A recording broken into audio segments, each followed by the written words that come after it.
Alright guys, TacticalRab again today. I hope you're doing well and enjoying your day so far, and we've got a fun one to talk about today. Atlanta FaZe, the scrim demons of the past several seasons, barely ever losing in practice, have not had the greatest start here in Modern Warfare 2, and after getting tucked to bed by Zinni and the Boston Breach last night, SlasheR is already calling for the M4 to get banned by the pros. Very much interested your thoughts in the comment section below. Hit the like button if you enjoy. Subscribe if you're new as always. I'd greatly appreciate it. It really helps out the channel. Thanks very much indeed for doing that one. Plenty of fun stuff to dive into today. Firstly, this from JP Krez, new OpTic analyst, COD League pro player. Which one is going to win the Zarqwa Hydroelectric Michael Phelps Aquaman Award for distance from this season? Wonder if there's any way to track this. But yeah, already people will be getting their reps in the pool, no doubt, for this season. Quickly on the maps as well, because yes, the map set isn't looking so good. We talked about the drama yesterday, hoping Hotel can stay longer than maybe it will do. Now, we've heard some rumors as to what maps are going to arrive during Season 1. We need them ASAP because it seems more likely that a lot of the Modern Warfare 2 maps, Terminal, High Rise, they might arrive in a Year 2 expansion pack, which they're going to charge $70 for, so it's going to be a disaster if we have to wait that long to get what could be actually better maps.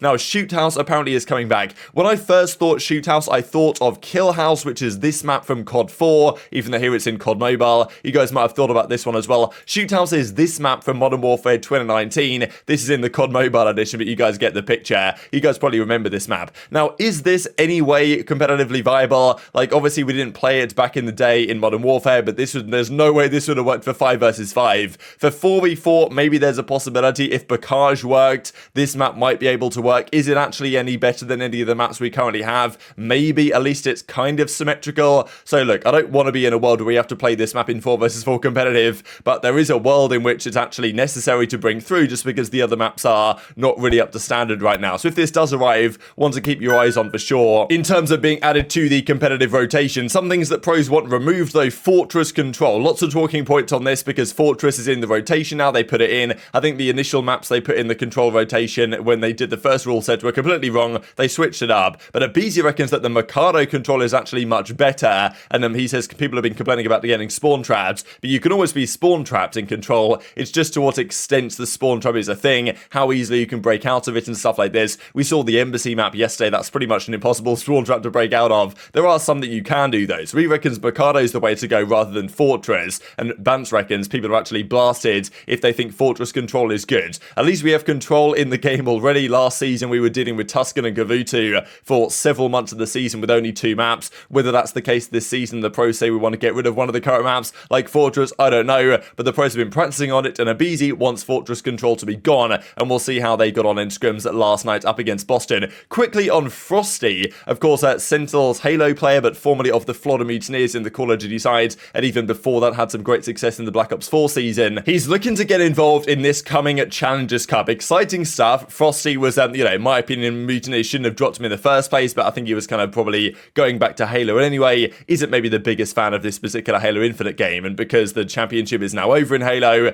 and there's several months until anything happens in Halo again, really, I think there might be some sort of invitational that OpTic are doing in December. But outside of that, Frosty might want to get involved again. So he reckons that a Challengers Cup this weekend, if Frosty's competing, that would be very interesting indeed to see how he can potentially get on. Let's talk about scrims then from last night. Firstly, on Vegas. Now, yes, I think that Vegas and Clay have been hosting a fair few of these scrims. Makes sense they're having decent results from that angle. But still, some of the results that Vegas have had lately are very impressive, there's no doubt. Clay is usually a player that's very good at the start of games' life cycles, but he's been looking particularly good so far, as in fairness has the entire team. They've had some great results, especially this from last night up against London, where they just destroyed London 8-0. Won all 5 hardpoints, Fortress, Hotel, the only one that was really close with the last 2 on Mikado and Hydro, and they dominated the control on aBeZy, Fortress and Hotel, the 3 maps that are currently being played. As we saw, Bance and others don't particularly like Fortress. They might want to see Mikado in here, but yeah, Vegas 8-0 London last night. Pretty impressive stuff from them, and also they won, I believe, 4 maybe hardpoints in a row against FaZe the other day as well. And when they've scrimmed FaZe and other top teams right now, they usually kind of split maps. London are not really expected to be a top team in this game, in my opinion. I've said that before, and I'll have to say it again, and they got kind of destroyed last night. Now, yes, still early days in this game, but we are getting on a little bit now, especially because just the other day, 3 days before the scrim against Vegas, they played Rokkr and lost 8-0, and there was a bit of talking points about this, and actually Paul X said that was our first day scrimming, come back in a week, right, and see how we're getting on in a week's time. Now, yes, 3 days isn't a week, but it's kind of interesting interesting, right, that 3 days later after Paulek said, yeah, it was our first day scrimming, don't worry about it,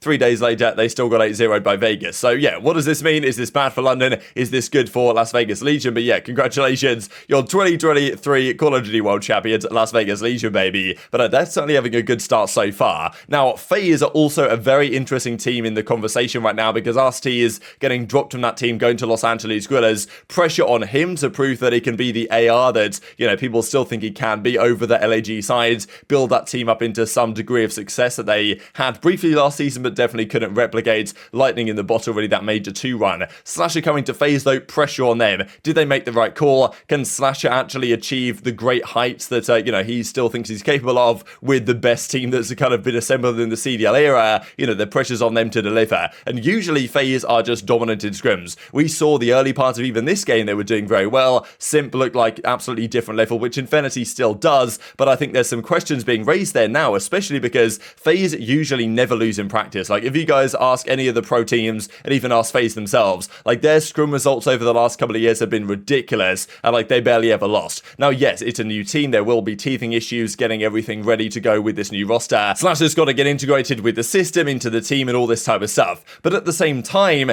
their results so far haven't exactly looked particularly special. They lost 4 hardpoints in a row to Vegas the day before yesterday, and then last night they played Boston, and then they lost all of the hardpoints yesterday, as you can see here. Now, yes, there were some close maps here. Embassy and Hotel were pretty good in Boston's favor. Fortress, Mikado, Hydra all went down to the wire. Also interesting just because, you know, Mikado, they lost 250-249, Fortress 250-246, kind of reminiscent in a way of FaZe last year where, you know, especially on Tuscan, they had quite a lot of very close hardpoints that they choked when it came down to the wire, and it doesn't really seem like so far that's gone away. Yes, it's a week into the game, but still, FaZe usually at this point in the cycle are looking rather better than this, and certainly some surprising results, right, because Boston have not been looking like a dominant force so far. They've been looking pretty good in scrims, decent. They split maps with OpTic the other day, but they haven't looked like an absolute superstar team who has been crushing everyone, and yet they're still 6-1ing at FaZe here. I mean, they won the LSELO control as well. That was, I believe, like, well, at least in terms of the hardpoint, a 9 map loss streak for FaZe, and then control they're usually good at. They did win the Hotel, but yeah, pretty surprising results. This to me was one of the more interesting scoreboards that I saw from this, courtesy of CDL Scrim Intel putting this on Twitter. But as you guys can see, 250-249 here on the Mikado map, and the KDs on the Boston side are surprising. Methods 23 and 18 with a minute in hill, exactly what you'd expect. Both SMGs struggling though, 20 and 28, 18 and 21. Now yes, Nero has 2.5 minutes in hill, and Awakening 16 and 28, a kind of rare double negative map from Awakening.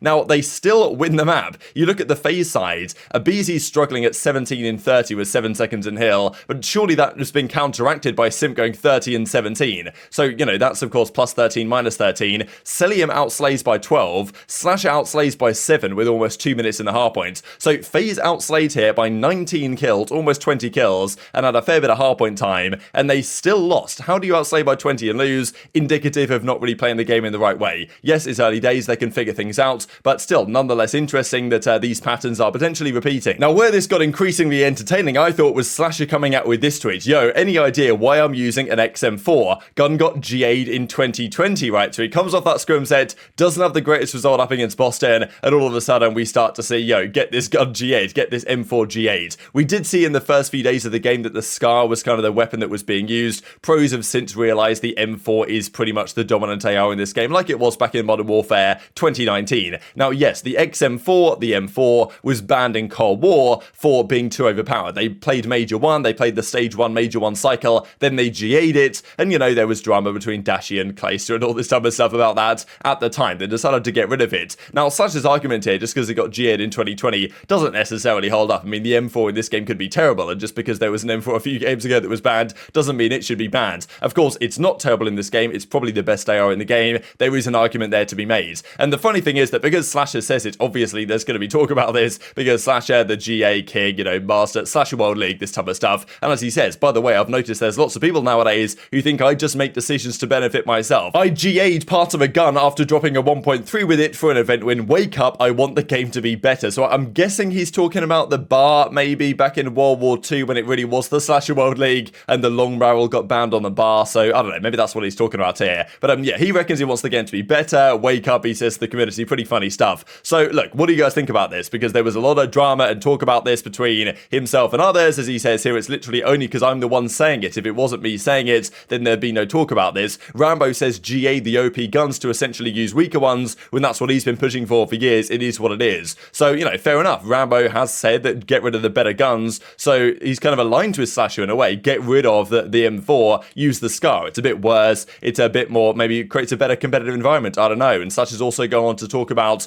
like some of the other issues. This I thought was funny though, right? As SlasheR says, Method is killing me with it. I know he's comfy in that facility, but still, and then Method just comes back with a following getting pissed all over, he says. So, I mean, yeah, pretty funny that that incident of Methods just smoking them in scrims was enough to get SlasheR to want to get this M4 G8. Maybe he'd already been talking about it though for a while. And as he says here, I hip fire and get hip fired cross map by it. Doesn't matter that it's got this ADS slow time, like the hip fire is crazy. Creates inconsistent gunfights in his opinion, the M4. So yeah, what do you guys think about this? If this was coming from an anonymous source and not SlasheR, I do think people might have different opinions. I might think, yeah, fair enough, but because it's SlasheR, people are thinking, yeah, this guy just wants to get it G8 or whatever. But still, pretty entertaining, right, that after that particular set of scrim results, like, I wonder if they'd have 7-0'd Boston, like, you know, would he have been talking about the M4 getting G8? Maybe he would have been behind the scenes, but maybe not publicly. But the pros certainly don't all agree on this, right? Because as Prid says, please, let's GA it, bro. So Prid, as an SMG player, wants the M4 to be gone, and you can understand exactly why. But is he on the right lines here, or is there an argument to say that actually they should keep it in? Because SlasheR talked to his good mate Accuracy, the GA enforcers, and says, I was just on the phone to my duo, Mr. aBeZy, and he wasn't down to GA it. Need to get it together in that surge camp, right? So saying that so far, some pros are not fully on board to get rid of the M4. Now look, we're only a week into the title era. As I said, back in Black Ops Cold War, the M4, the XM4 was the meta all the way up until Major 2. So, or Stage 2 at least. So there was quite a long time until it got G8. I wonder if the pros will be quicker on the ball this time, because they're getting rid of a lot of stuff right now. I think there's attachments getting G8 left, right, and center on certain weapons as well. And maybe just because SlasheR's saying it, people aren't always quite so down. Now, he actually reckons the SCAR is the way to go. Arcitys says, what are you trying to use? I personally like the SCAR. I think it'll force the flex player to actually be a flex rather than AR number 2. Interesting point as well there, because if you've got the M4, it's maybe so versatile that your primary AR player, your kind of, well, main AR, can use the M4, but then also your flex AR, your second AR basically, can just use an M4. It'd be nice if the flex roll actually was a flex roll rather than just a second, slightly faster AR player, and maybe the SCAR allows that to be the case. But very much intrigued to your thoughts on all this stuff in the comment section below. What do you guys think about FaZe's start to this game? Because their scrims the last few days haven't been looking particularly good. Their first week I thought was pretty good. They were beating most people. I think they beat Thieves 6-1 on one of the early days, but they started practice day 2 of the game. We're now on into week 2. Teams are kind of, well, looking pretty good. A lot of the scrim results are very close. The maps you see are very close indeed. A couple of those maps could have gone the other way, and the scrims would have been, you know, 4-3, 3-4, potentially in FaZe's favor if some of those maps go a slightly different way. But nonetheless, they're losing a lot of hard points lately. They're on the kind of win a map in scrims challenge, and it's absolutely impossible for them right now. And all of a sudden, they're talking about getting rid of weapons that maybe could suit them better as a team, right? Because FaZe, they've got that SMG presence. It makes sense for them to have the ARs be weaker, you would think in theory. So that's an argument that is there. And would you rule out the M4 getting added to the already very extensive GA list over the coming weeks? I'm not sure you really can, but very much enjoyed your thoughts in the comment section below. Hit the like button if you enjoyed. Subscribe if you are new. Take care, and I'll see you next time.